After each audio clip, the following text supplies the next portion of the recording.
Welcome, folks. I'm going to do a little show and tell today. I'm nearing the end on this huge piece of multimedia artwork. It's on an archival paper. It's either a Fabriano or what's the other one? Arches, a watercolor paper. So it can take a beating. And as I said in that previous video, I started a few of these big pieces in the early 90s, 1990s. And then I moved away from New York City at that point. So I never got them finished, and they've been traveling around the country with me unfinished. But my goal is to bring these to an end for a simple reason. I'm down here in a studio with no windows, no ventilation really. And I keep the door open to the stairwell, and there's no water down here. I use a spigot in the other room to the boiler room, and no way to wash brushes or anything. And I use the facilities of the coffee shop nearby. So that's the situation, but it's a great studio. It's a bit of a big white box. So it's good for shooting, and it's good for just looking at all my stuff on the various walls.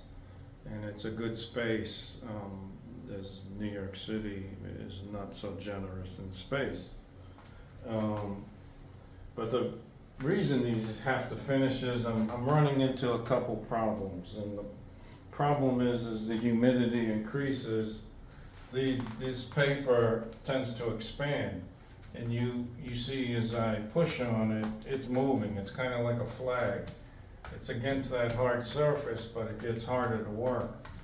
And last year we had a very rainy summer, and we could have another very rainy summer again.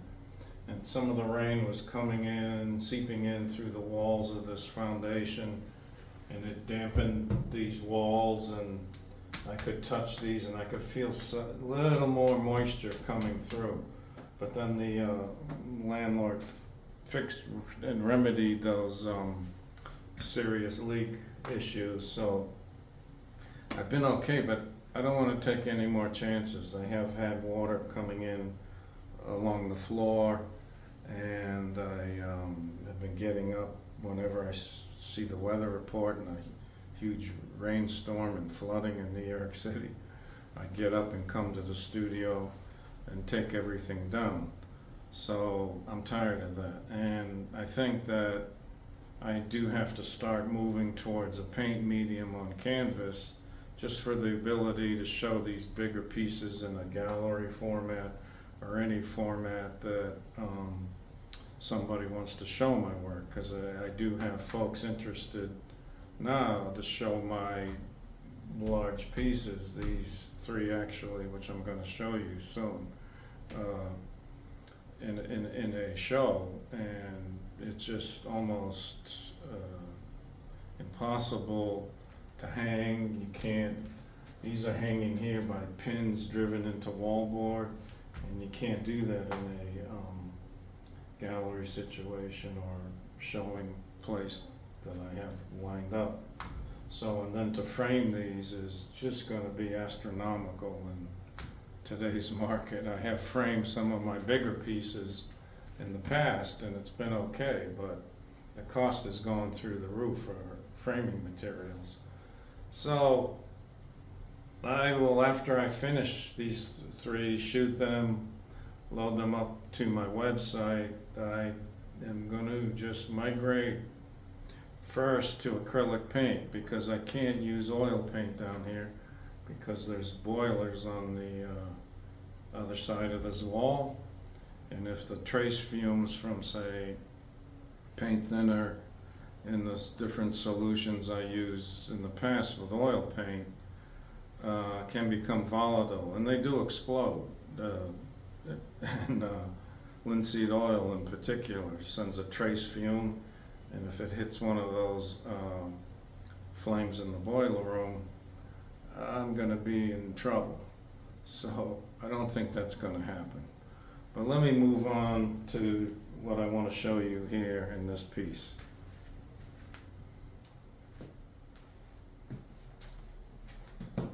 Now folks, we're back at this big piece, and I want to show you a technique I use which I don't really think I've shown in a video, and that's how I unlock the energy of these shapes and forms and how I work with my color. These shapes and forms aren't really pre-designed, they're not really pre-visualized.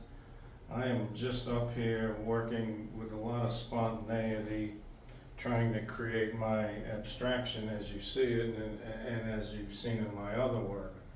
But each one of these shapes or groupings of shapes create other bigger shapes. You get micro shapes and then you get macro shapes going on.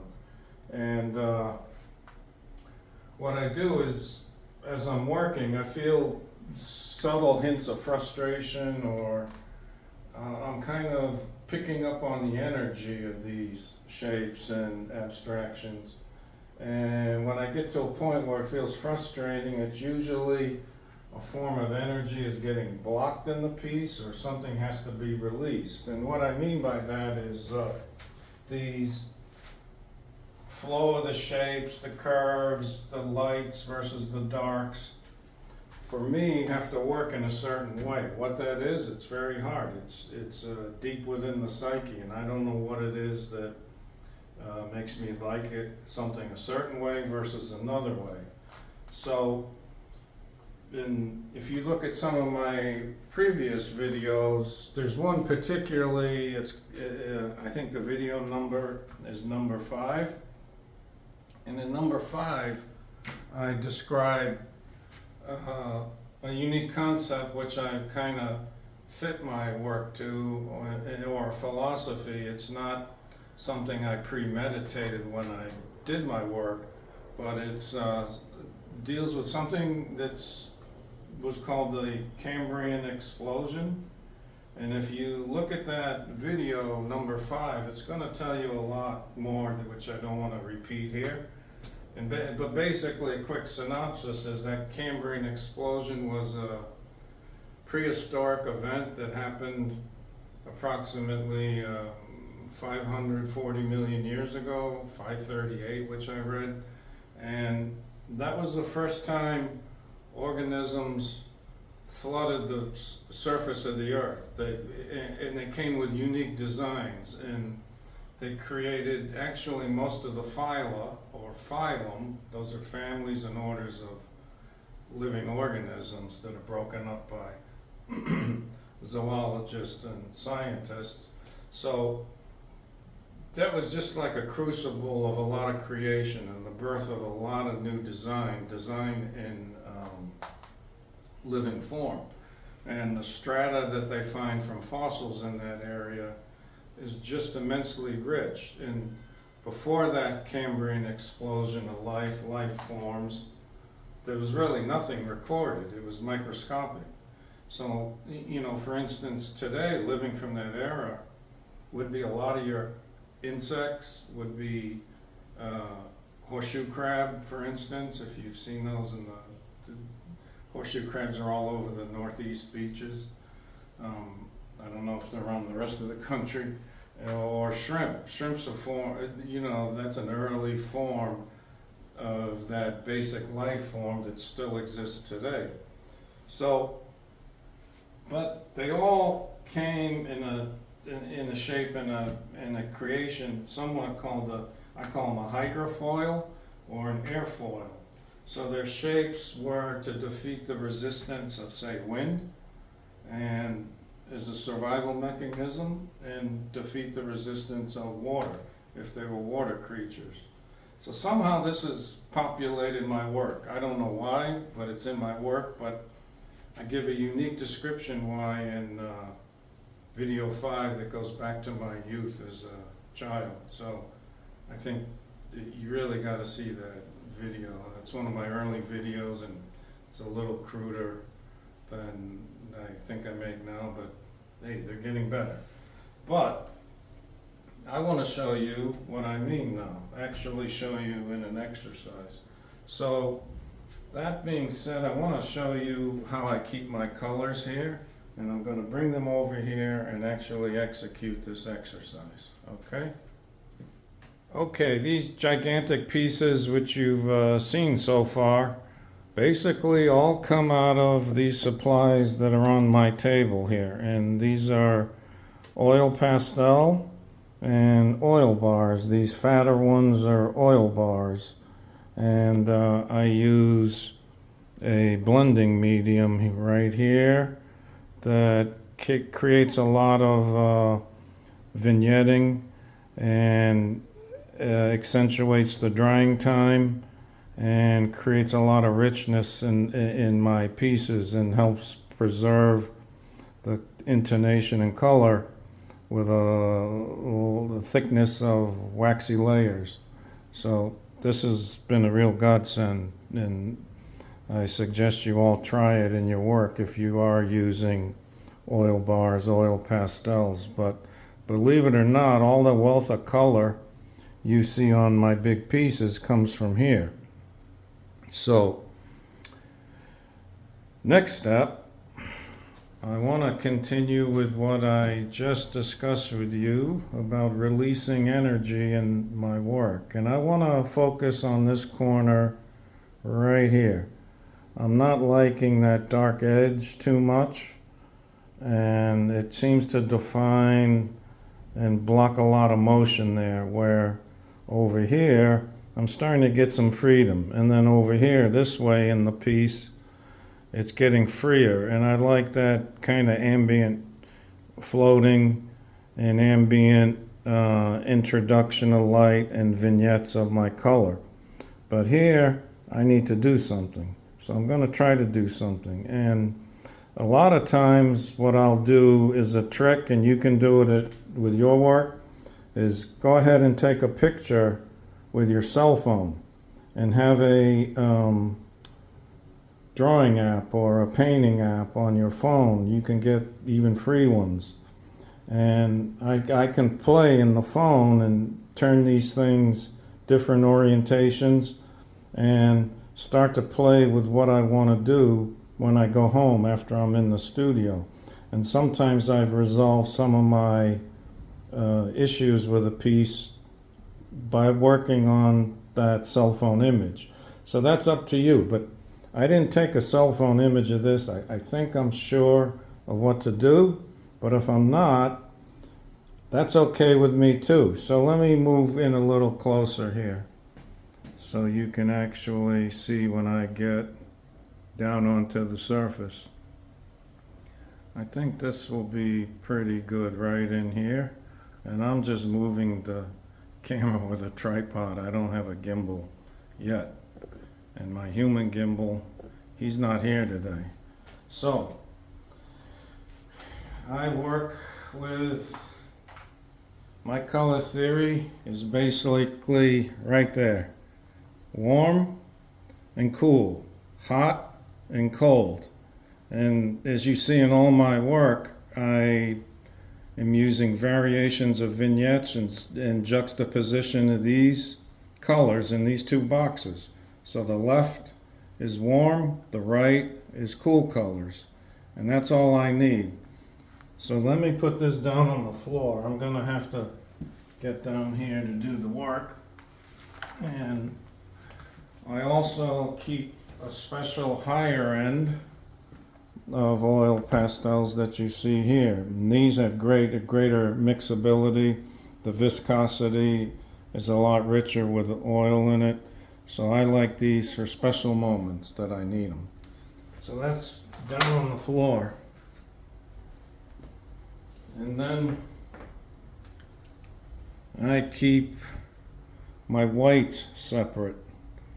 So my whites are going down here. And then I keep my grays. Here's my grays and blacks. I keep these separate, and they're going down here as well. And keeping all these colors somewhat separate keeps them clean, so reds and blues and greens aren't greens, blues, purples aren't picking up, say, whites or blacks, or they're not picking up reds and yellows in my container. So when I apply it to the surface, it's clean and I don't get any weird marks. Okay, next I need the blending medium. So what I'm going to do is come in here and I'm going to start. I think I want to take this piece out of here, which is let me find a lighter gray. So I start building. I want to open this channel up. I want the eye to flow through here rather than see this barrier. So I'll start building with, I'm building in here with a light gray.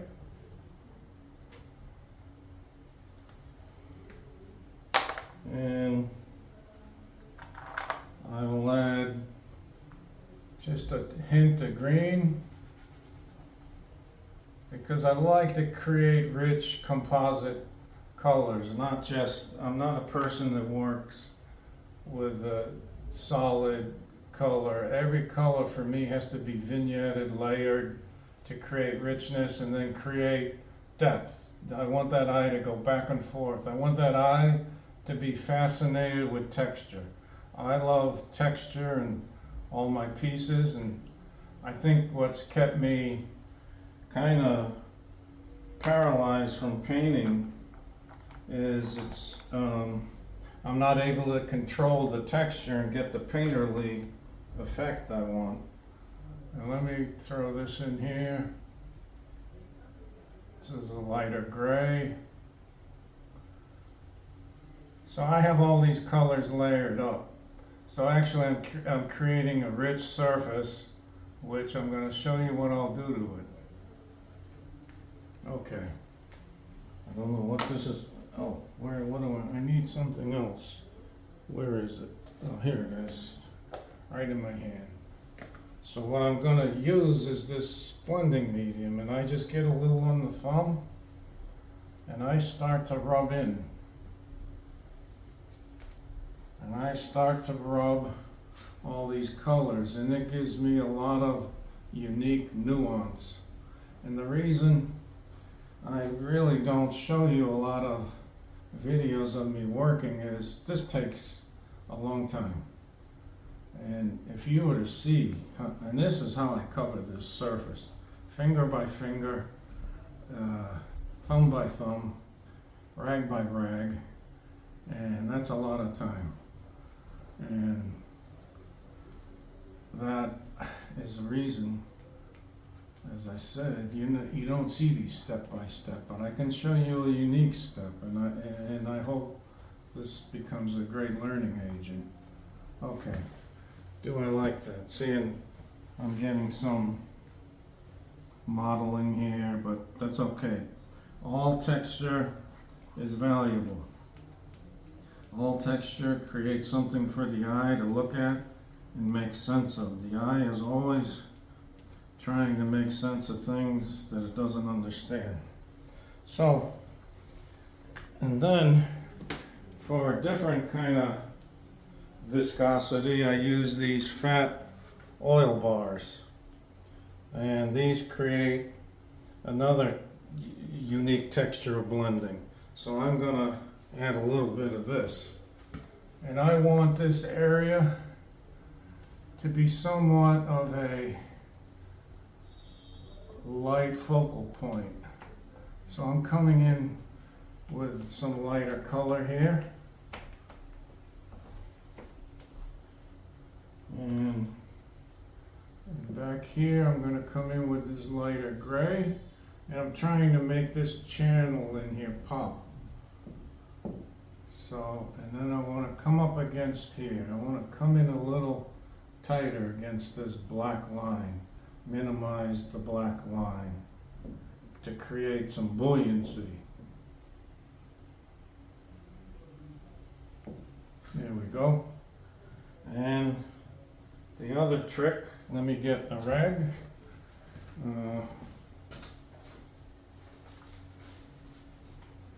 Always have rags. I use rags all the time, especially when I'm working with oil bars and mixed media, even paint. I like to use the rag to feather my edges and create more unique vignetting. And sometimes I leave it coarse. See, I will pull the camera up a little closer so you can see the surface area. I like coarse interaction between the layers of color. I like to see through several layers of color. It creates a lot of energy. So this is fine. This is an area I don't know about, but because I put this down today, it needs a couple days to oxidize and set up. You can feel the tackiness now, but that will, in a few days dry, but maybe a week. Okay, see, I add a little more blender in there. Okay, but maybe that's okay. See, I might come back tomorrow and like it. You don't want to get too perfect and too clean. So let me stand back here. I like that. That opened up an area that needed to be opened up. Create some more flow. This area could use something. This could open up here. Now, and I just might open this up here for you all so you see it. Let me show you on the camera. Let me pull the camera back a little bit. And let me come down a little bit here. And let me come in a little tighter so you can see what I'm doing. Okay, there we are. There we go. Right there. Okay, what I'm gonna do there is what am I gonna do, folks? Okay, I need to lighten that area right in here up. That's key. I need to get in there and lighten this up a little bit. So first I'm gonna come in with this lighter gray. And then I'm gonna hit it with another lighter gray. There we go.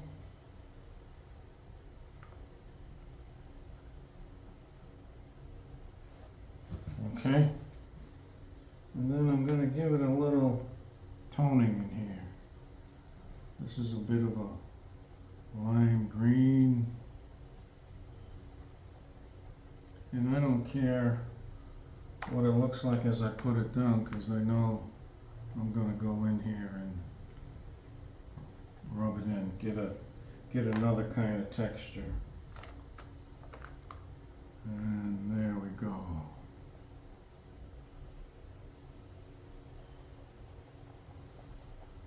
So let's see. First, before I add any blender, I'll see what it looks like with my finger and see how it takes to the surface. And there you go.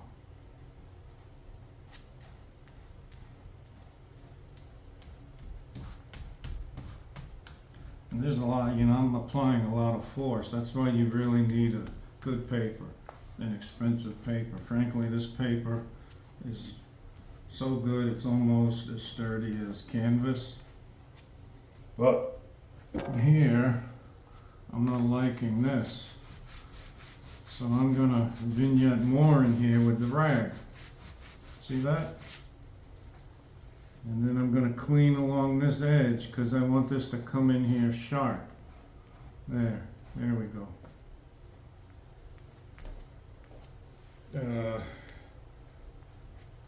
Should I take out here a little bit? I'm going to try there even.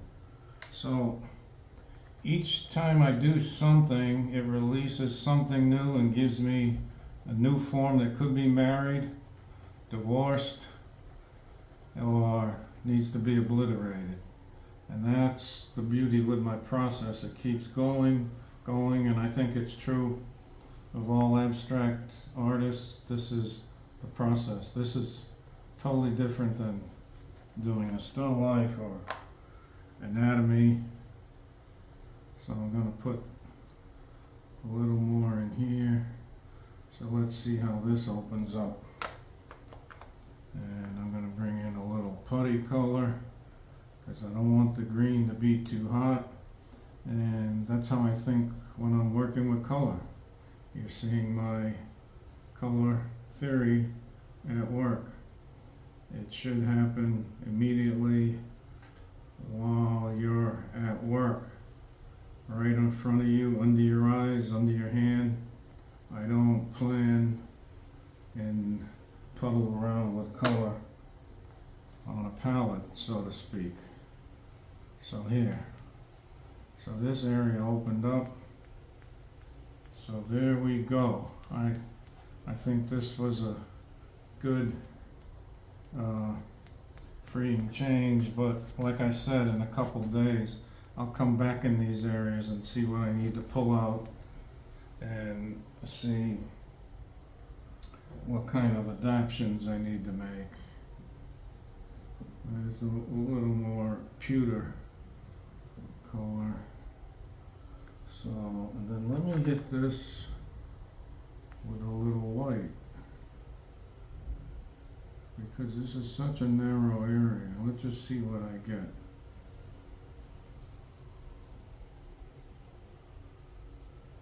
There we go. Okay. And I'm gonna move on to another huge piece, and then I'm gonna have a surprise for you at the end. So please stay with me at the end. But I want you to know that abstraction is freezing a moment in time. And given that little introduction, I told you all about the Cambrian period. Obviously, something's talking to me from then. And that was a time captured in fossils. And maybe I'm capturing a new life form here in abstraction. So yes, abstraction or any painting or any artwork freezes the moment in time. It's not just, delegated to abstraction. But abstraction is a constant delegation of authority. It's the authority of one shape over another shape. It's the authority of one interaction over another one, as you just saw. By the subtle things I did, I delegated new energy, new force in the image making. I also introduced colors that supersede other colors or send other colors back. So there's always a constant power play going on in abstraction. So let's go to another big piece, and let's go to a treat I have for you all. Okay. This is just a quick recap of a piece that I kept mentioning earlier in this video. This is a tall piece, almost 5.5 feet tall, and I mentioned it because I did a video of the meaning of this piece, and this kind of was the beginning of me focusing on this Cambrian explosion creation that flooded the world with these unique organisms, the beginning of unique shapes, and all the organisms that appeared in that time had variety of shapes like this. So, and of course I've deconstructed them and created a abstract from that, but this was my first attempt of understanding where maybe my imagery is coming from, but I had no concept until I read about that period in prehistory, the Paleozoic era. And but it's an interesting video. It's video number 5, and it talks about various aspects of my childhood and what could subconsciously be informing my imagination and design and creation of shapes. And I think there's a lot of truth to it. So you want to see video number 5 that's in my library of videos that you'll find on YouTube, and it's quite interesting. So this one's a little darker, less nuanced in the edges, as you'll see on that piece, the large piece I just worked on, and the piece, then the other large piece I'm going to show you now. So that's that. So what I want to do is turn the camera for you all so you can see what I'm talking about over here. So this is the other large piece I talked about. And coming out of that same period where I'm delving into, say, botanical life, maybe prehistoric, Cambrian period shapes, or just invertebrate shapes, but all my work is natural. All my work is from the natural world, all my abstraction, and I think it's pretty evident. It's pretty clearly explained here. But this piece, I want you to research a short video that I have on YouTube, and that video's title is called Instinct, Imagination, Intuition. And it shows you I was working on this piece turned this way, horizontally. But once I turned this vertically, it came together for me. So that's something I do quite a bit with my work. I'll turn my pieces around several times till I find the right orientation. And a lot of them I maybe don't sign my name right away because I'm not sure the correct orientation. And this is an area I love in this orientation right here. Let me zoom in. And this has nice texturing and nice organic shapes working together. I love this area in here. And I'm still at work on this, and I don't know how much it needs. I don't think it needs much. But once again, you see how the humidity is billowing out my paper.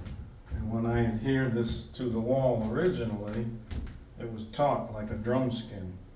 So, but that was drier weather a month and a half ago. We were still in winter here back east.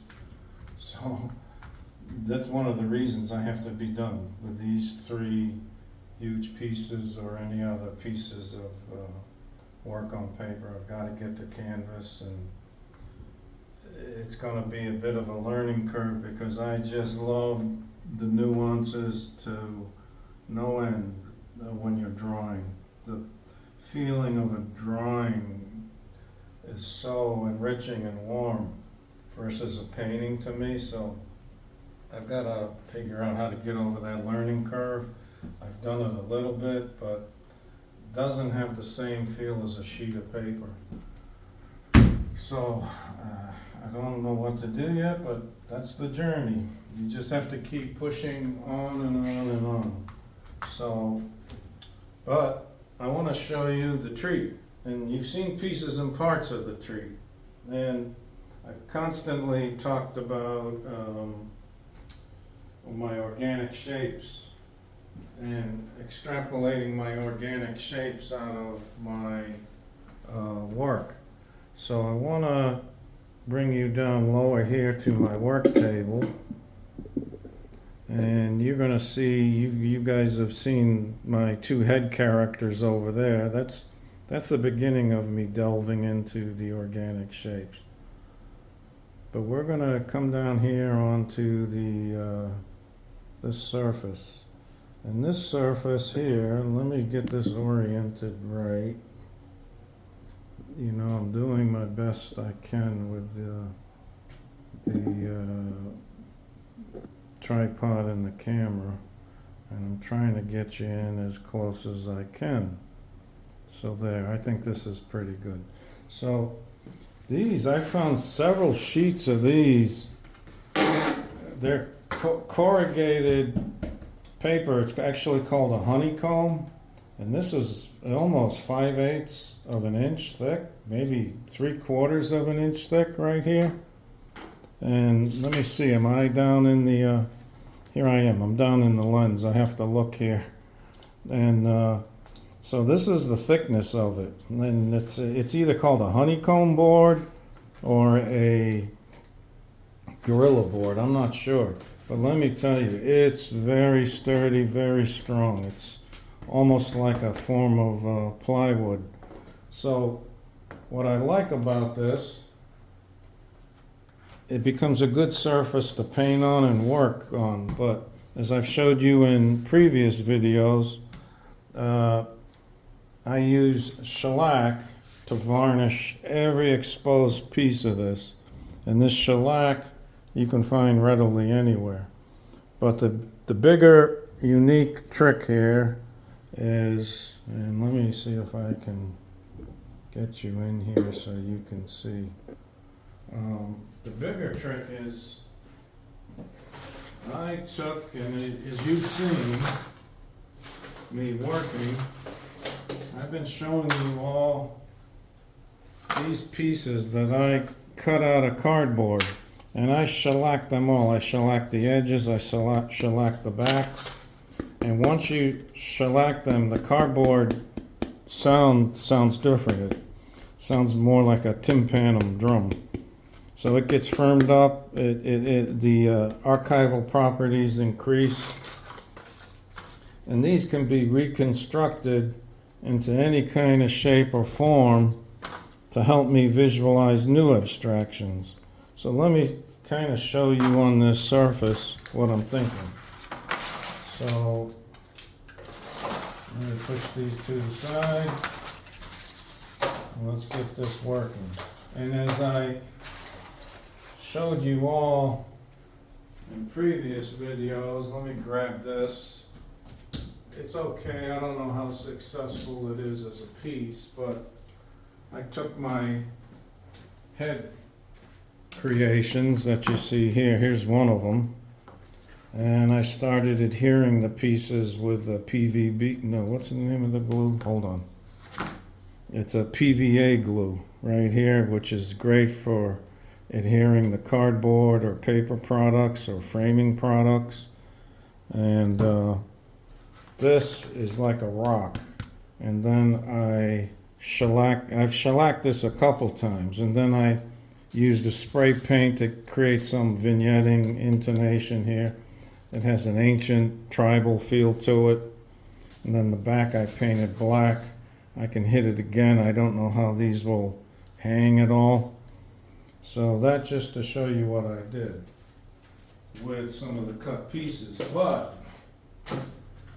my intent always was to use these somehow to create my bigger, help me create my bigger abstractions and to create my forms and shapes and to see what I get. So you see here how it starts to work and apply the application onto this thick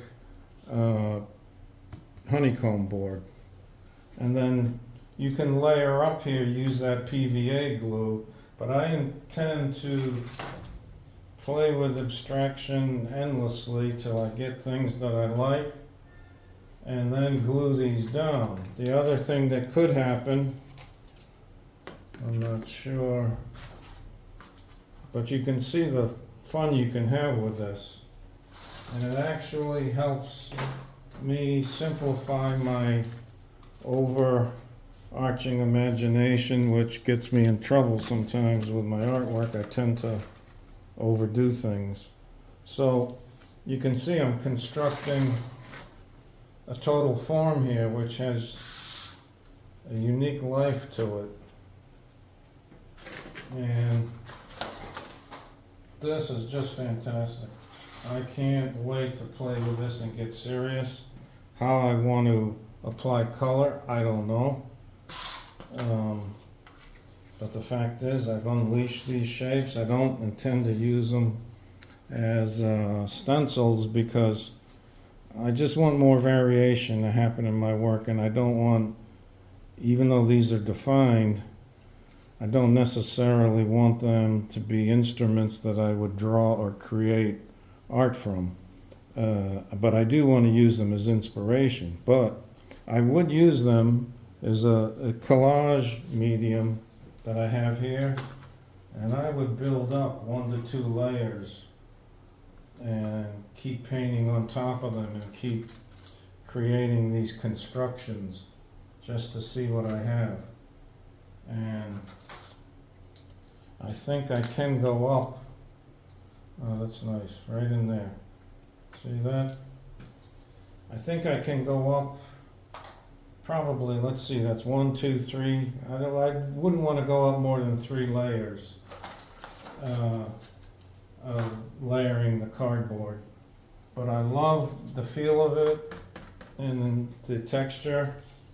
I like the color of it, but I still want to introduce some painting into these and see if that works. But you know, I've created a unique element here that has 1,000 possibilities, and that's the goal. That, you know, for all artists, you want to create a lot of possibilities to make your work flow. And it's great to just test things out and not have to do anything with it and remove it and see, do you really like the structure? So what do I got here? Okay, you know what? Just as quick as that, just as quick as I've done this is maybe all this needs. And you see, that's the beauty of this. This in here, maybe, I don't know. I like the linear feel. I just like it coming down one side here. I like this to come over here. And then maybe I have some little pieces here. Maybe I can make a bridge. I'll show you. So this is, maybe I can bridge in here. Nope, I don't like that. And then, but I like that there. You see? So this is a lot of fun, and I can't wait to unleash these babies. Something. It needs something there, but I don't know what yet. But I think you get the drift of what I'm saying. And this is going to become something. It looks crazy. It looks like I've been wasting a lot of time, but there's a method to my madness with these. And I think I'm going to be able to birth something good out of this. So I really thank you for staying with me so long on this video. I was pretty excited today, just full of ideas, ready to talk a lot. And it's a bit long, but it's okay. You just shut your TV and you'll learn a lot from watching this. And if you did stay with me throughout this whole event, then I can't thank you enough. Very grateful. And thank you for your support, and thank you for your likes. And on to the next video. Okay, have a great day. Bye-bye.